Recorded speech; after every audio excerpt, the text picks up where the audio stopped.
Hi, I'm Mike and I'm one of the owners of Hyperspace, and this is Lesley Morrison, and he's at the half. Play's really interesting, isn't it? We all sort of do it, but we don't think that we do it that much. Lesley, what is it that makes play easy for kids? Well, they have no boundaries, you know, we have our boundaries of life of what we think we should be doing with things, whereas children, you know, they'll pick up a brick. To us, it's a brick with a number on, but to a child, it could be so much more. They could build it together in a long line. They could use it as a roadway for their cars. They could stand on it and use it to see how they balance. We don't think like that, do we? You know, our brains are so used to everyday life just being what it is. You talk to the dads sometimes, they can get quite embarrassed, can't they, about being... Yeah, it's curious, isn't it, that some dads really get involved with their kids. They'll play, they'll be the first one on the floor, they'll be the first one making it. It's an excuse to go back to being a kid again. And children learn by copying. And if they're copying someone else playing, then it's almost like giving them permission. Yeah, I think sometimes the mums use it more for their relaxation, for their knowing that their child is safe, so that they can actually unwind and know that they're okay. Occasionally they'll come and they'll get another mum that's joining in, and then it becomes a whole new ball game. You know, their mums will be doing things, the kids will be doing stuff, and then they join forces, and it just expands, and that's lovely to see, isn't it? I think one of the interesting things for me is when you hear the children talk and the parents talk, it seems to me that there's quite often a disconnect, that when they're talking well together, they play well together. Yeah.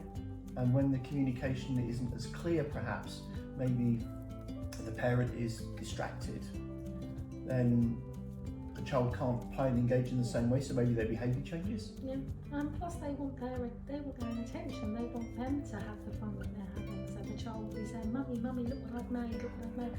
And as you say, they're distracted, they're not with it. Then the child loses interest. So, you know, I'm not going to do that again because mummy wasn't interested in it, so it obviously isn't interested. But it's so nice, as you say, when you see the child has built something and the parent, you know, engages. Oh, that's brilliant. You know, oh, what did you do here? And what is it? Where is it going? And they then use their vocabulary to encourage the child to use that vocabulary. So you can often see a child that's been spoken to and played with compared to another child that hasn't. They're losing that ability of language, and I think that's often the case with the COVID when we had it. There was a lot of being together, but there wasn't a lot of communication. So we're now seeing the knock-on effect, aren't we? The language is not being as colourful and imaginative as it used to be. So is that partly because maybe as family groups they were isolated, so therefore the language they were hearing was limited to those one or two people? Yeah. Whereas and in play groups, the parents were so, you know, they were suffering from depression from it. You know, they withdrew into themselves, and that's now transferred to the child. They've withdrawn into themselves, and we have to really work at getting that back out again. Places like this, and play groups, and hubs and stuff. These are all places that we can encourage that to happen, and we can encourage it out of them. You know, it's not a case of saying you must do this. This is a case of, you know, enjoy your life again. Be happy with your child. You know, they're not told for very long, so enjoy that moment with them and learn together. So maybe it's about encouraging adults and kids to sit on the floor together, have different toys so they can learn and copy from each other, but differently. Yeah, and don't assume that it's you know, it is what it is. We've got a little push along toy, haven't we?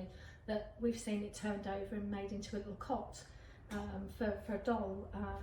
We've seen the bricks being used as a game of bowling. Oh, one of our ride-ons has been used as a hat, which is really weird.